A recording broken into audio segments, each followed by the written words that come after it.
You'll be left on your own like a rainbow in the dark. A rainbow in the dark. Do your demons, do they ever let you go? When you try, do they hide deep inside? Is it someone that you know? I cannot put my finger on it now. The child is grown, the dream is gone. I have become comfortably numb.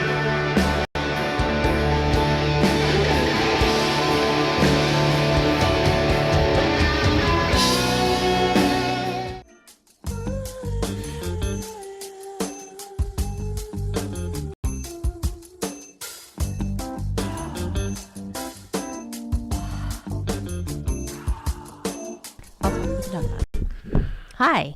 Hey, we're back. I moved a Absolute little Jason bit. Stewart with my guest, Helen Hong. So we moved over a little. We're sort of dealing with this whole new set and how to It was how to a do little it. awkward. Because I was telling her to cheat, and I was like looking off to the side. Yeah. So let's acknowledge some of the people that have.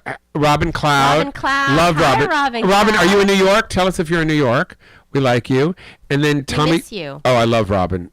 I want to go to New York, but I want to go with someone and do stand up, and just go with somebody, a friend, and just go to the clubs together. Oh. You know what I mean? And not do it yourself. Ida Rodriguez has offered to do that with me. Tommy Chamberlain, love, Hi. love. And who's this? Oh, Carol Newell with a great And laugh. Josh Nasser. Josh Nasher, who's Ooh, I adore Josh Nasser. so your Josh, mom. I miss you. Your mom has. Oh, he's the sweetest guy. He really is. He's such Really a sweet is. guy, and he's very. Can I tell funny. you a really cool Josh Nasser story? Sure. Okay, so I had to do a self tape for some weird. So now everybody is in show business that's listening.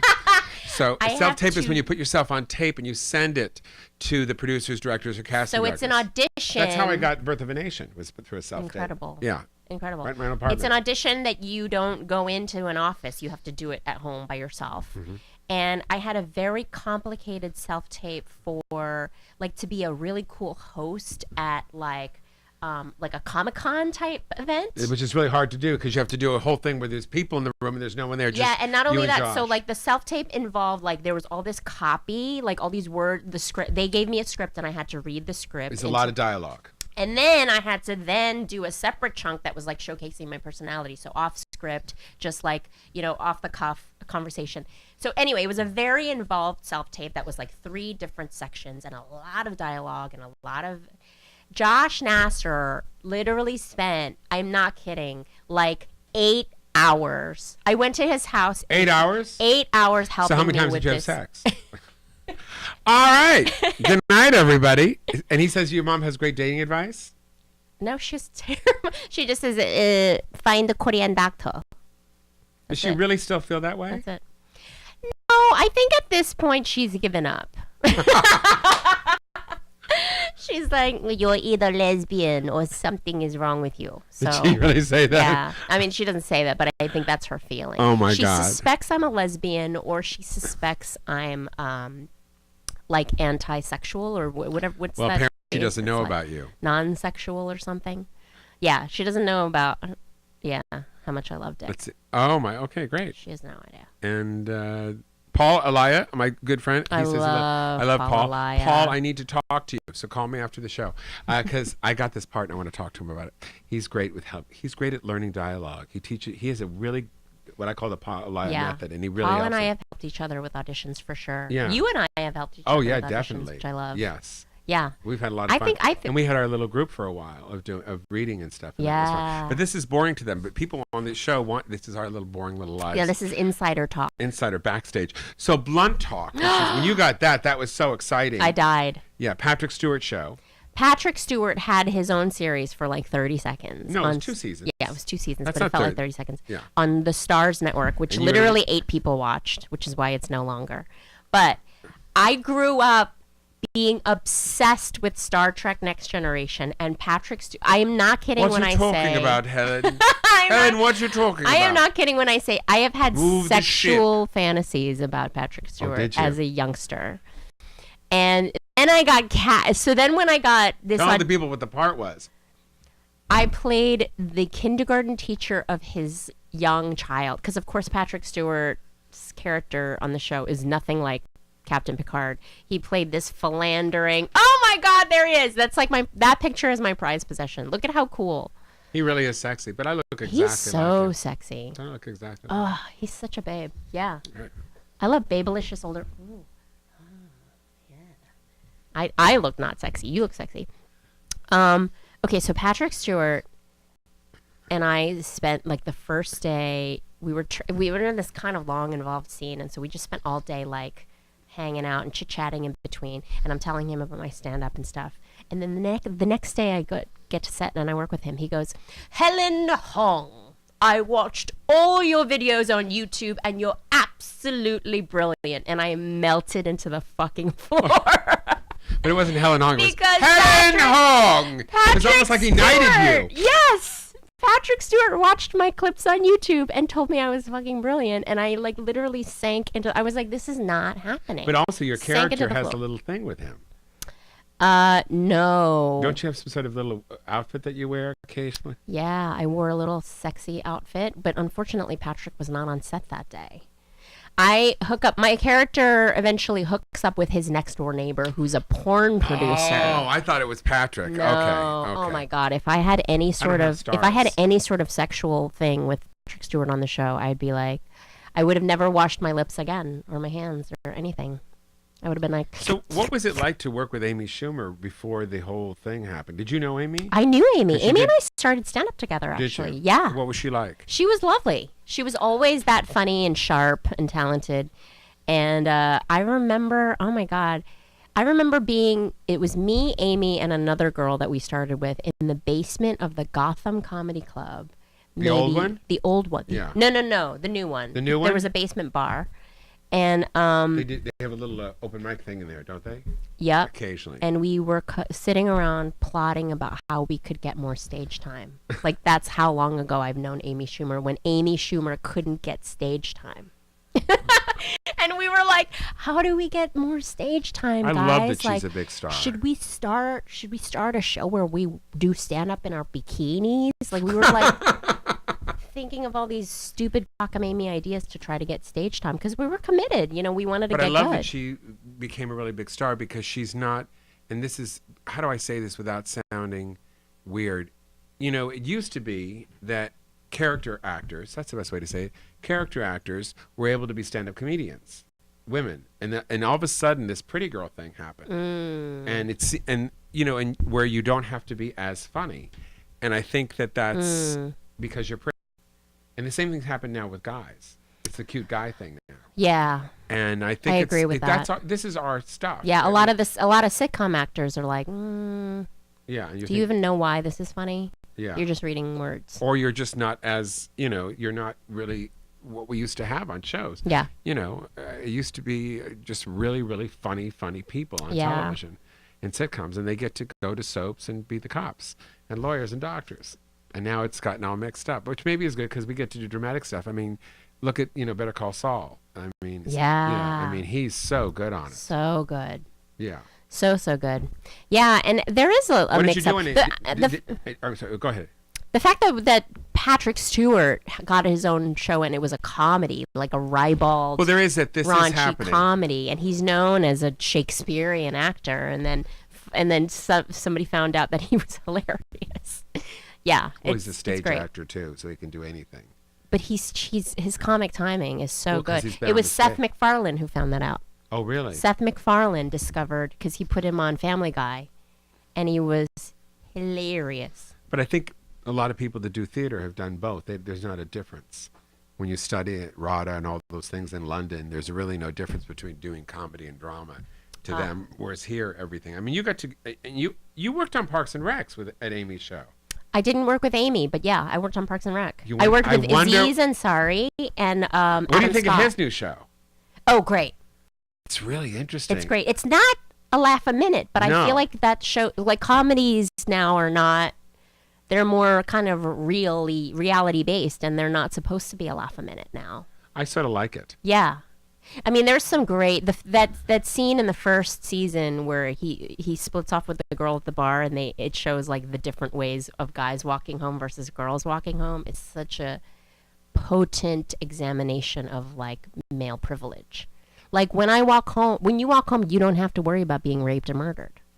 No, just as a gay man, I have to worry about being raped and murdered.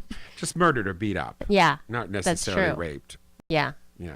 But women do. Yeah. And it really showed that, like his walk home is like, I'm drunk and I don't know what's happening. Nothing bad's gonna happen to me. And the girl's like got a mace in her hand. Like, what's gonna happen? What was it like to work with Ryan Murphy on Scream Queens? Did you get to meet him? I didn't. Who did you play on that?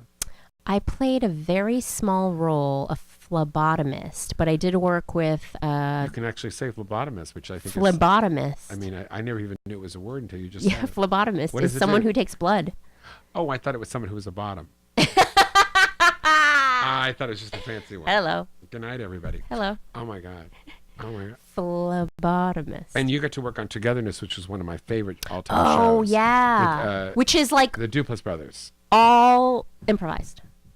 Like 100% improvised. Was it? Like there is a script, and then you get to I love you get to set, and they just throw the script in the air, and they go, "Let's do it this way. So you better be good Let's at try it. it this As a way." comedian, we're great. Comedians are great at Yeah, which was really neat. But you have to be really sharp. Oh, you know what was also like that? Parks and Rec. Really? Parks and Rec. So there's a script, right? And you nail one take with the words that are written, and then buckle up. Because you never like I was in a scene with Adam Scott and Aziz Ansari, and then I was in another scene with both of them, and then the other guy that plays, there's a really funny character that's not a regular. God, So I what wish I could happened? remember. I mean, we did 7 different takes, and they were like could not be more different. What did they use? They used one of the ones that was not scripted. I mean, did you love it. have They to did the be same so. thing. At one point, I'm sitting at a dining table, and somebody comes up behind me and starts sniffing my hair, and I just had to be in character. Like, are you sniffing my hair? Like, you just had to be so present to whatever was going to happen because. Or you could have went, hi. Yeah, I mean, Aziz Ansari starts improvising, then Adam Scott starts improvising, then everybody and you just have to be like, I'm going with whatever anybody's saying. It's a whole new talent, though, in sitcoms or in comedy, I guess single camera comedy these days. That you didn't I couldn't have to believe have. how much. I mean, I even think the first take we did wasn't even really stuck to the script. We did that with love. It was so loose. And I was very surprised that they just let us do whatever. And we went on. And my favorite thing when you're doing a comedy show that's single camera when there's no audience is you sit there, and you do the scene and you're doing it. And then all of a sudden they go, cut. And everybody just completely blows Cracks up. up. I see Brent giving me the look. We're going to take a break. We're going to be back just a second with Helen Hong. We're going to look at some pictures and she's going to tell me who she got to work with and cool really stuff. So please don't switch that channel. We'll be right back in a minute. Oh my God, we don't have channels.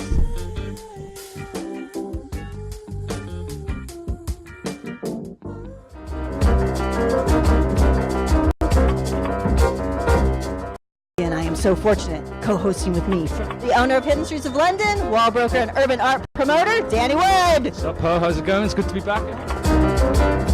LA-based artist exercising the power of words, sharing with the world motivational and inspirational messages, a writer doing time in Hollywood. Wordsmith. Hey.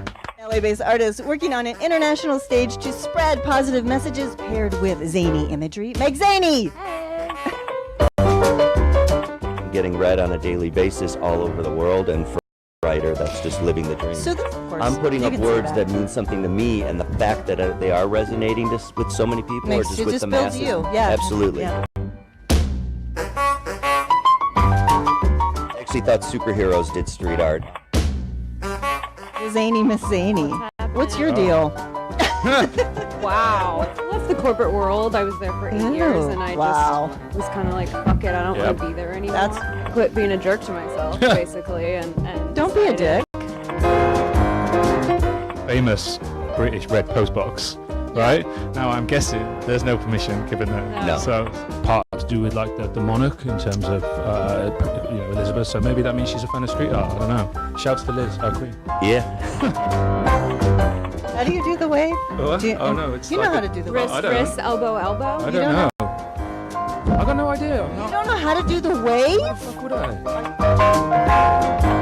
Great to see artists from a city so noted for its creativity coming all the way to London to brighten up a rather dull summer. How cool is that? Like Shakespeare says, words, words, words. Yeah.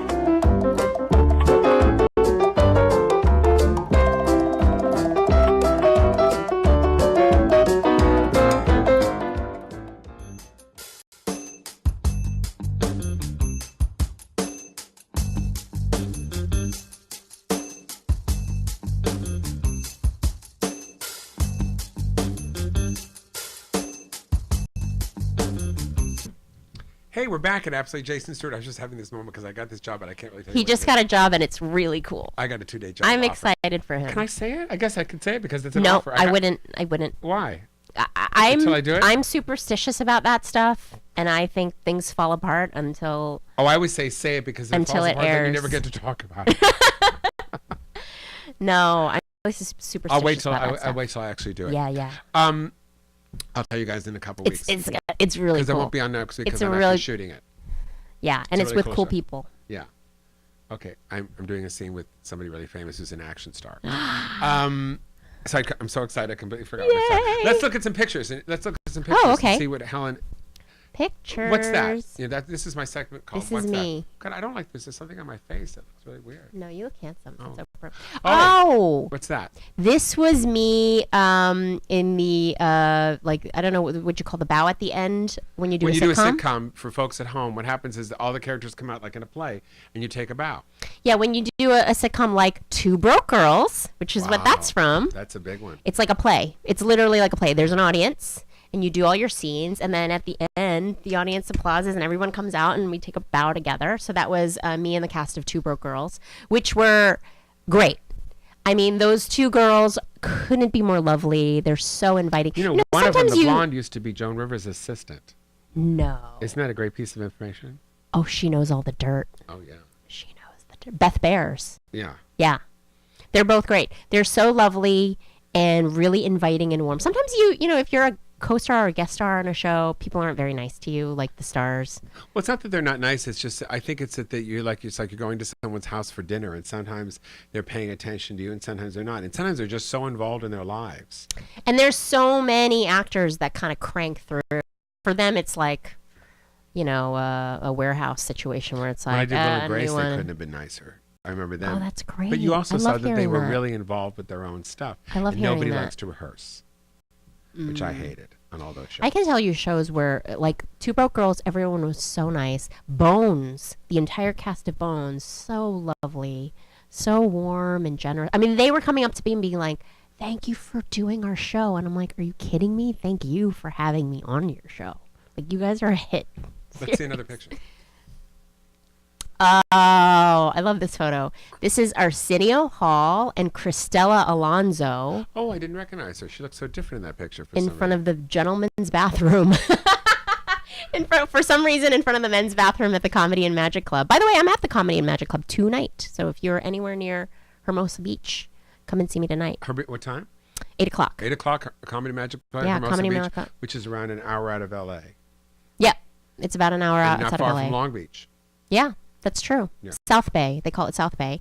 But that was Cristela. Arsenio Hall, everyone knows, who's gave me my first shot, my first late night comedy set on television, and couldn't be a lovelier man. But Cristela, such a rising star right now. She's in Cars 3 currently, Oh, wow. and she's like the female lead. Oh, my gosh. I mean, I watched the movie, and it was Owen Wilson. Cristela Alonso was the next name. Wow. on the wrap up credits. I was like, what? And she's a huge part of the movie. Wow. That doesn't She's happen. like in 2/3 of the movie, and That doesn't she's happen the all the movie. time. Yeah. Other than Ellen DeGeneres and, Finding Dory. It's if you have a little girl, it's got a really cool feminist message. Cars 3. Oh, really? Yeah, and Cristela's role is a really pivotal part of this feminist message. So I really enjoyed How it. did you get the Arsenio Hall show? Because that wasn't easy. It was only on for one season. Yeah, it was only on for one season. You had a publicist, I remember, that really worked their ass off for you. Who works with you, right? Right. Well, they're not together anymore. But it's funny. There's so many She was connections between fantastic. us. Yeah. Because that's what it takes. And Penny. People don't go to the clubs anymore and look for people. They just don't do it. Yeah. And when they do it, it's all, I hate to say it, but it's all about people that are younger and a certain look. There is an ageism. I think so. There's definitely first, an being gay ageism. was hard. God, getting old is even worse. Oh. Let's see. Look another. Oh, my God. Donald Faison. He's so cute. Did I you have was in a sex with him? commercial. I didn't have sex with him. I haven't had sex with any of my co-stars actually. Oh. You were in Yeah, I did a commercial. I did a really cool campaign. It was a Pepsi Super Bowl campaign with him. Oh, wow. And it was a internet thing, so it was actually like a bunch of different spots. So we were together for the whole day, and he's a really cool guy. Sexy. He is. I can tell he's not a stand. Well, that's not. I shouldn't say that. He's always on. That guy is always on. He's not a stand-up then. No, 'Cause we that's don't do kind of that. what I was gonna say. Yeah, if you see a stand-up that's always on, it's usually someone who's either really, really new Or not good. or oh yeah, Not I good. hate to If say you it. see a stand-up comedian who's trying to be funny in real life, all the time. Yeah, that's a bad sign. do not see them on stage. That's a bad sign. Donald Faison is not a stand-up comedian, but always on, always got jokes And then it's okay, and energy, but great, really funny and really down-to-earth guy. Into sports, loved talking about sports on set. Was just very engaging, a very I charismatic remember him dude. from Felicity. He was in Felicity. Oh yeah. I had such a crush on him. Oh my He God, doesn't no! know. I had a crush on him from Scrubs. He doesn't I know. loved He doesn't Scrubs. know. Did you watch Scrubs? Not really. So funny. I That know. show is so sharp and funny. For some reason, I find comedy shows harder to watch because I can see the joke coming, Yeah. and it's not as fun. Yeah. Scrubs is, I don't know how well it stood the test of time because it's pretty old now, but Scrubs is really original. For the time, it was really original and inventive. And let me tell you, the cast, Really, really good. so committed. I mean, the girl, what's the name of the girl that was on Roseanne? That was on Sarah Scrubs. Clark. What? Sarah Clark. She is Terrific. outrageously good. So committed. Mm-hmm. So funny. Let's look at another picture. Oh man. Could you die? Yeah. James Hong. Your dad. James Hong, no relation to Helen Hong. But just, man. I mean, he- probably related at some point. I think he's back, one of back, the most back. successful character actors. If you look at his ever. IMDb page, That's International Movie Database. it starts in 1945, And, and I'm not kidding. How old is he? 100? I mean, He's in his late 80s. and how was he to work? He were on the Amazing. Thundermans? On the Thundermans. Yeah. He played the granddad of one of the kids in the show.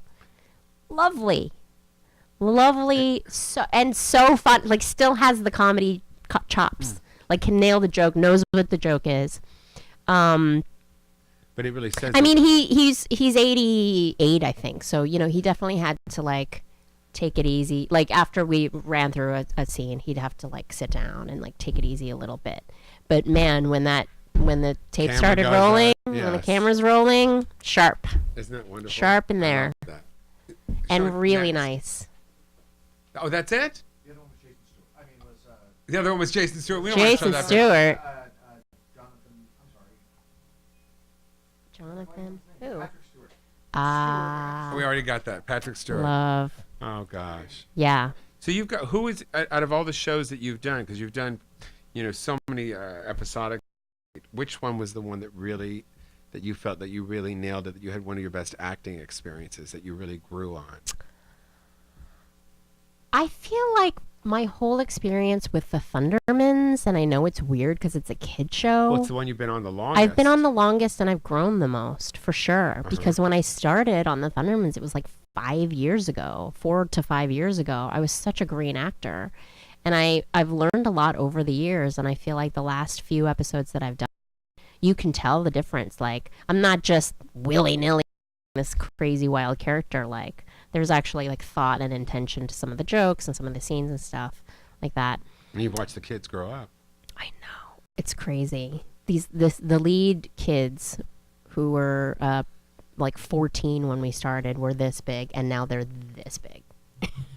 Wow. I'm now the shortest person on the show, even though they're 11-year-olds. So. Now, I'm saving this because this is one of my favorite. I remember when you got the Coen Brothers film inside Llewyn Davis. Llewyn Davis, and I remember when you got that with movie, Oscar Isaac, yeah, who is a babe. And I remember when you got that movie, and Janet Fong, am I right? Yes. Yeah. Janet Fung. Fung. Yeah. And I Very good memory. And I remember, you had told me, God, I don't know, I want to go to the premiere. How do I get to go? And I said, I don't know. And I wound up being at the premiere, and I wound up seeing you there. Remember? That's right. We have this thing. You have such a. You're really good at. I don't know. He's a red carpet master. Well, because I realized after years what it was about, and it's about going and meeting people who you love and you want to work with, and just connecting. It's not about it's not about networking. That is so true. You know who I've been trying to reach, and maybe some of you can help me. There's a movie called Timer that's on Netflix, I think. Timer. Is it a new one or an old one? No, it's quite old. Is it the one with the 4 things going at once? No. Okay. It's such an interesting storyline. It's about this world where you get a timer inserted into your arm, and it counts down to the time when you meet the love of your life. Oh my God. And it's such an interesting Jesus Christ, premise. mine is like exploded. It's such an interesting premise because you can either choose to have it done or not choose to have it done. But if you don't choose to have it done, you're like kind of a social pariah. Like people are like, what's wrong with you? Like you don't have a timer. I need to know. And then some people's is like, it's like, oh, I'm meeting him tomorrow. Or some people's is like, oh, I'll be 57 when I meet him. And it really kind of screws with your mind. But it's such an interesting premise. It was written and directed by a woman named, please look it up, Timer. And Jack Schaefer is the name I have here. Jack Schaefer. Jack Schaefer. Well, we'll look during the break and we'll find No. Emma Caulfield, cast and crew. No, that There's a lot doesn't of sound movies right named at Timer. all. Well, we'll look for it during It was the a break. different movie named Timer. Let's take a break, and we're going to be right back here with my friend Helen Fong. Helen Hong, who played Janet Fung. And inside Llewyn Davis. I wanted you to tell me the whole story of how that whole came about because it's too exciting. We'll be back in just a second. Please stay with us.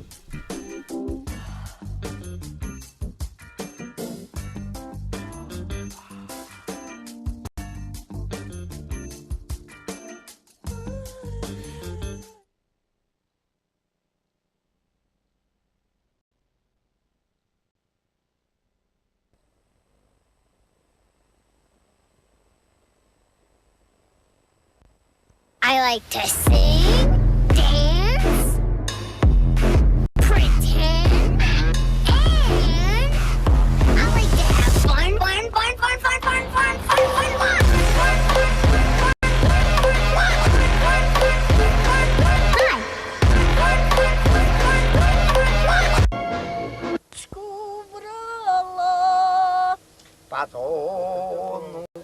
Someone was suspected of being responsible, but it was all hushed up.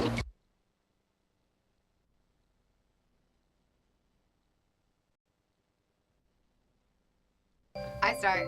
Hi, I'm Moxie. And I'm Nicole, and we're the ladies of Suicide Girls Radio, the world's leading BYOB radio show. Pour a glass of your favorite tipple and tune in on Wednesday nights between 8 and 9 p.m. as we discuss life, liberty, and the pursuit of free nipples. Or just flash it would be kind of funny, wouldn't it? People think flashing your tits is easy, right? And it's actually kind of hard. You ran from home and you're on the street. You've been ripped, you've been used, and you could be killed. There is a way out. There is a way off the street. Not tomorrow, but now. Runaway Hotline will get you off the street. Call Runaway Hotline, toll-free, time, day or night. Runaway Hotline gets your message to those who care. Call now and get off the street.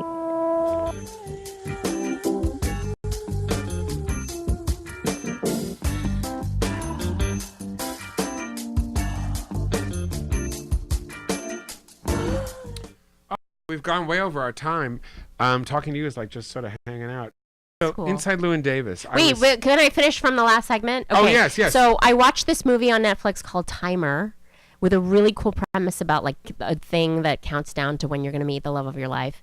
And it was written and produced by this woman named Jack Schaefer. You were correct. That's why, because it's a woman named Jack. And I am obsessed with this woman. Like, if anyone knows how to reach her, I will find her just for you. so that I can tell her how great I think she is. Because I love that movie. It's one of my favorite movies. It's such an original, inventive premise. And it's made me kind of like twisted in my head, like, would I get it? Would I want to know? It's kind of like a lot of those premises about would you want to know when you're going to die? She is. And she's incredible. And I tried to track her. After I watched the movie about a year ago, I tried to track her down on Facebook. How about her agent? I just wanted to tell her I thought she was great. Well, I hope Jack Schaefer calls us, or Jackie Schaefer. If you know Jack Schaefer, who wrote and directed Helen Hong, Timer, pretty easy to find. I want to tell how amazing I think she is. So what was it like working with the Coen brothers? They One of are your first movies. Yeah. My first movie.